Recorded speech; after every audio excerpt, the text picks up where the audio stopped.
Greetings, folks. This is Book of Mormon Chiasmus. Today I'm going to be looking at 2nd Nephi chapter 29, verses about 3 to 6. There's an interesting chiasmus in this section that's part of a larger structure. I believe the entire chapter 29 is in itself a large chiasmus structure where the elements within the chapter are matching other elements within this chapter. So today I'm just going to look at one of the actually this one and its match, and we're going to kind of go through the reasons why I believe there's chiasmus structures here. So first of all, at the top, I want to say I've got the letter D put at the top left, and then later on I will show another chiasmus that's later in the section in verse 13 that I think is the D prime term in the larger chapter structure. So I just want to kind of show that I think this chiasmus is matching another set later in the chapter. So that's why there's a D there. So I struggled with this the formation. It's one that I was taught by Donald Perry's work called Hebrew or Poetic Parallelisms in the Book of Mormon. And so I'm going to show on the screen how that document listed this chiasmus. And so I am going to do some of the similar things, but I think I've rearranged things a little bit differently and colored some of the matches in a way that I like, and then I want to point out a few other things that I think are interesting. So on the screen, I'm going to show again my version of this.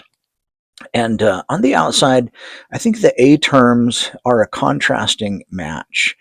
This wasn't in Donald Perry's work, but I think it matches in mine. So it says, because my word shall hiss forth, many of the Gentiles shall say, a Bible, we've got a Bible.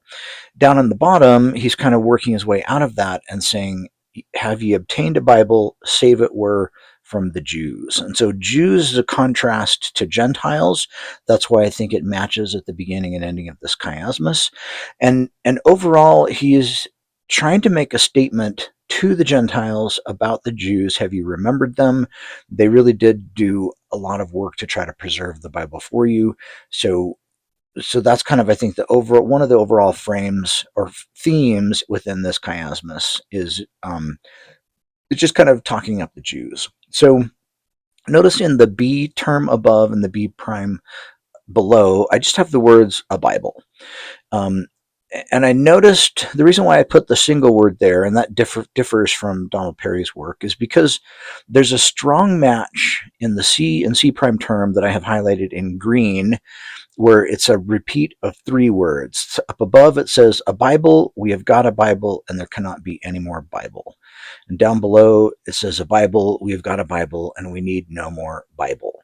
So those two statements are very similar, and so that's why I think you kick the B term Bible out of it, and they're their own little terms. So I have them listed as B and B prime, and then in C and C prime I have Bible, a Bible, we've got a Bible, we cannot need no more Bible. So whenever you're looking for chiasmus, you're looking for very strong matching structures, words, or statements that you can then form on the outside of a chiasmus working in. And so one of the things that, I'm going to talk about the D and D prime terms. So you can see that there's a very strong listing in purple of fools. As the top says, but thus saith the Lord God, O fools. And then down below, working out in D prime in verse 6, thou fool, that shall say. So those are very particular placements of the word fool. They come just on the inside of Bible, a Bible cannot be any more Bible. So those two statements next to each other and in reverse order are kind of the clues that says, yes, there is a chiasmus structure here. So look for the center. The center, I just want to point out in G and G prime, is the very close repetition of the word Gentiles. So it says, and bringing forth salvation unto the Gentiles, O ye Gentiles. So that is one of the things you're looking for when you want to spot the middle of a chiasmus, is a double repetition of a word or concept right next to each other, and it does exist here. Now, one of the things that kind of confused me for a while with chiasmus are all the words that I've highlighted in green, and the words Jews and Gentiles. So up above, I notice in the heading, you have the word Gentiles, then Jews, then Jews, then Gentiles. And I noticed that was chiasmus in structure, um, but I wasn't sure if it was part of the overall form or not. And then in the middle, around the G terms, you can see Jews, then Gentiles, then Gentiles, then Jews. So, so that could be part of a structure of the chiasmus. It does reverse those, but then I noticed that there's one more term all the way at the end of save it were by the Jews. So I highlighted all those words in green because I'm always looking for matches. And it could be around the middle of the term. There is like a alternate parallelism where they have first remember then Jews, and at the bottom remembered and Jews. So that's possible that that's the structure, but I don't know for sure. So I've just kind of listed some things here, and there may be some more work to do on this structuring, but thus far here's what I have seen. So kind of working into the E terms. Well, I guess I want to point out first that in the top part of the chiasmus, the word Bible shows up twice again, but it doesn't really fit the overall structure of the chiasmus. But it does help to serve the overall term because we're talking about the Bible. He says, you've got the Bible from the Jews. Are you thankful to the Jews for the Bible that you were given to them? So I think it helps kind of develop the upper concept of the chiasmus, that they are, he's talking about the Jews and that they were the ones who preserved the Bible, and are you thankful, Gentiles, for that?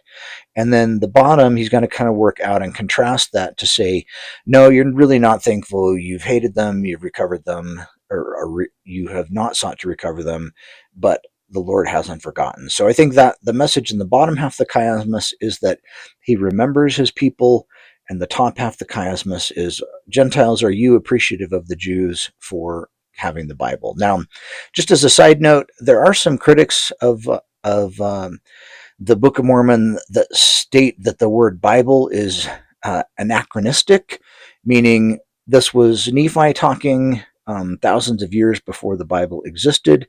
But Joseph Smith, when he translated, he was getting the words that best matched what the ancient terms were. And the word Bible just means a library in English. So in the ancient language, it could just be the library that is the Bible, or it could be, something else that references the religious text that we are going to have. And Nephi, as a prophet, could see the future, and he saw many things, and so he certainly could have seen this book that we have, put some word there, but that word was translated by Joseph Smith as the Bible because we know the record of the Jews is the Bible. So I just thought I'd mention that.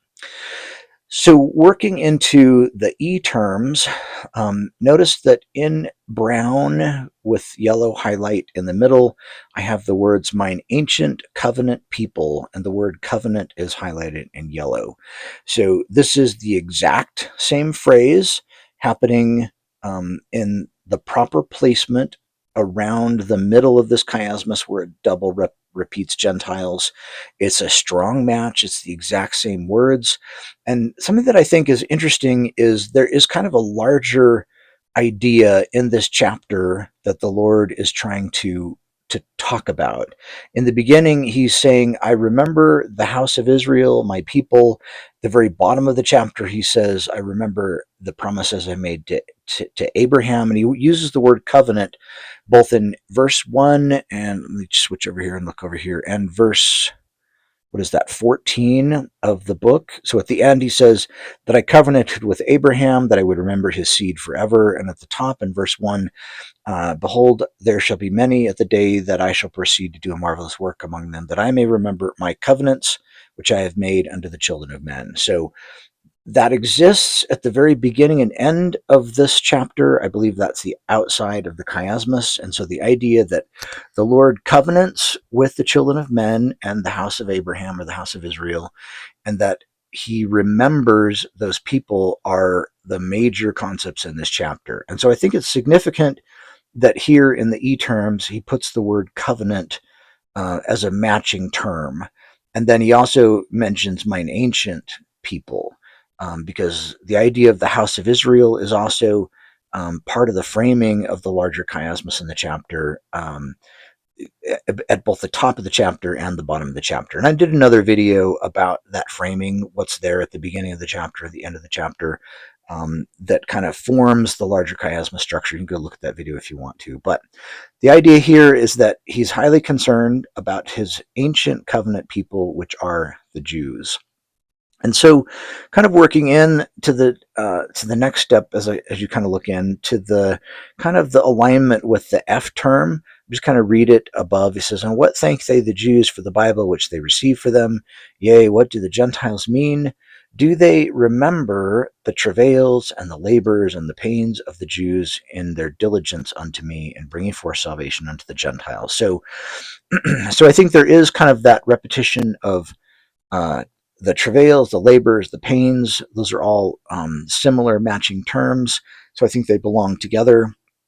And then notice in F and F prime, there is the words remember. So do they remember? F prime, have ye remembered? So I believe that's another highly structured match term that forms the next kind of step of this chiasmus. So I think there's definitely a chiasma structure here. There's some interesting things going on with his repetition between Jews and Gentiles.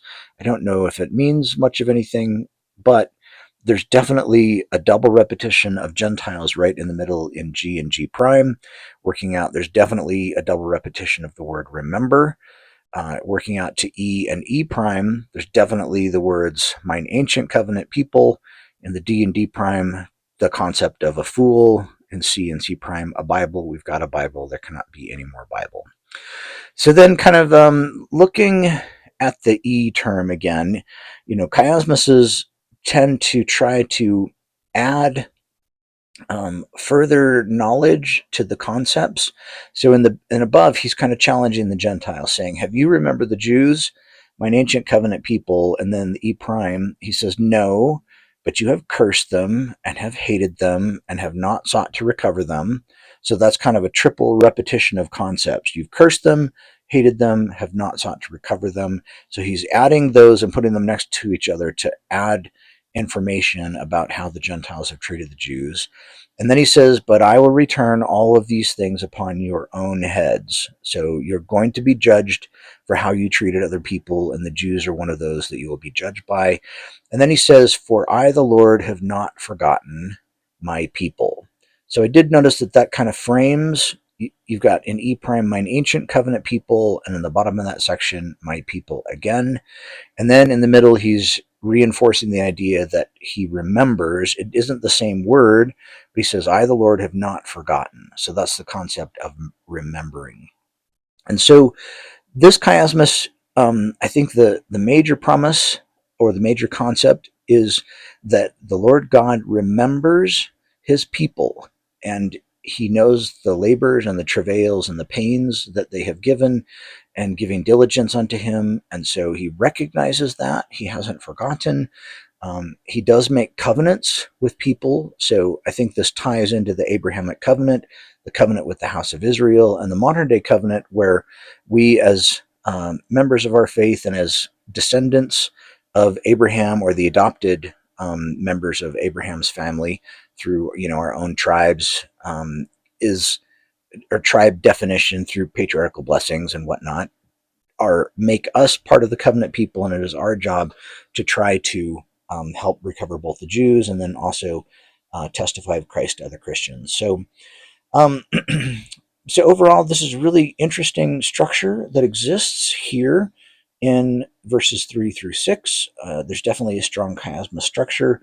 Did I get it exactly right? I have no idea. Maybe there's an A and a B term within the F area. Maybe not.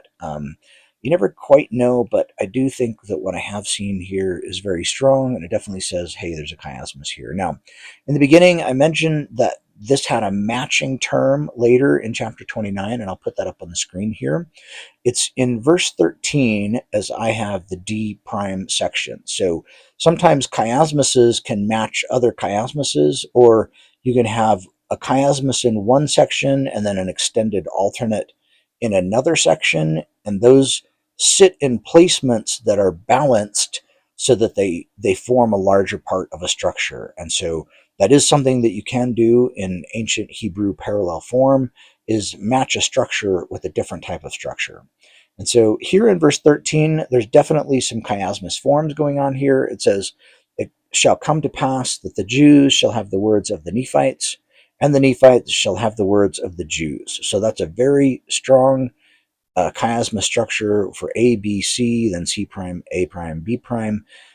Jews shall have the words Nephites, Nephites shall have the words of the Jews. And then there's another one in that I have marked with D, E, F, F prime, E prime, and D prime that says the Nephites and the Jews shall have the words of the lost tribes of Israel. The lost tribes of Israel shall have the words of the Nephites and the Jews. Now, I had an institute professor who got his degree in English, and he would often talk about the grammar in the Book of Mormon. And he said, if a student sent to me something like this with all this repetition, he said, I would, with red ink, mark that paragraph with the words redundant.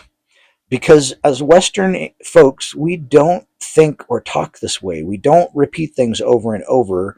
And so the idea that you're just repeating things is not Western thought, but it is very good Hebrew. So with all of the different ands and the repetition, it was perfectly balanced poetry in ancient Hebrew style. But in Western thoughts, we would say, all right, the Jews are going to have all the words that the Nephites had and the lost tribes of Israel. We're going to share them all together, and you would have been done with the chapter.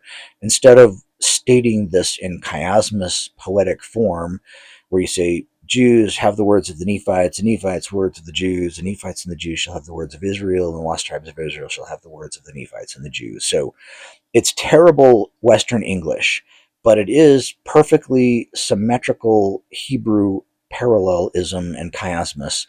So it's beautiful Hebrew, but terrible English. So I just thought that's interesting because, it's a testimony that Joseph Smith was a prophet, because Western people don't think like this. We don't write like this.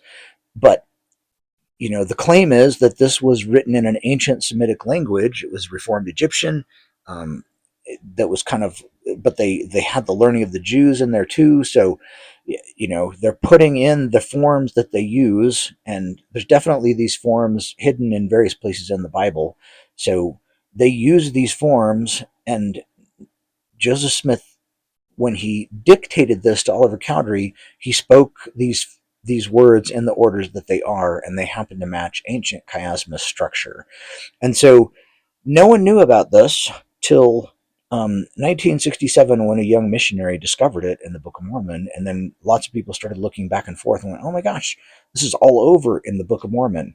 But if, as some opponents of our church state, that Joseph Smith just fabricated this, a con man, if he put all the work into carefully forming all of these matching chiasmus structures, why wouldn't he have talked about it to other people within the religious organization? There was so much opposition to Joseph Smith and so much persecution, in the, I don't know what, it was 20 years of his life that he was trying to struggle as, bringing forth a congregation. Why would he have spent all the time and effort to interweave this into the text of the Book of Mormon and then never tell anybody about it? And no one ever spoke about this in the church. No one had any idea that it was there until the young missionary who was taking a class about chiasmus from a Catholic institution that was saying that finding chiasmus in the New Testament is proof that it was originally written in Hebrew instead of Greek, and that is part of the way it was proved that the New Testament once was in Hebrew. And this young missionary woke up the next morning with a message in his mind that says, if it proves that the Bible was written in Hebrew, well, if you find it in the Book of Mormon, that also proves that it was once written in Hebrew. And he was like, what? And he got up, got his Book of Mormon out, started reading Mosiah, and very shortly discovered two words written right above each other. The word was transgression.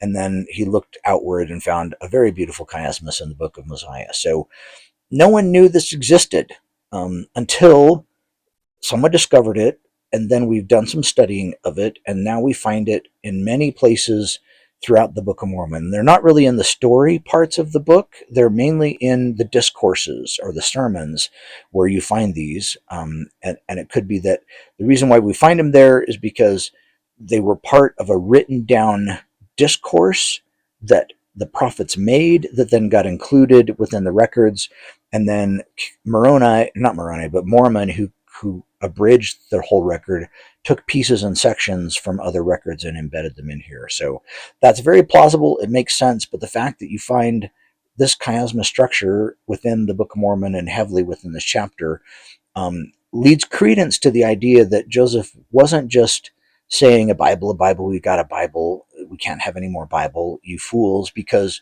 the structure is very difficult to form these structures carefully and interweave them within the overall discourse. It's not easy to do. And remember that Joseph Smith, when he was translating the Book of Mormon, he was just speaking this stuff to Oliver Cowdery as a scribe.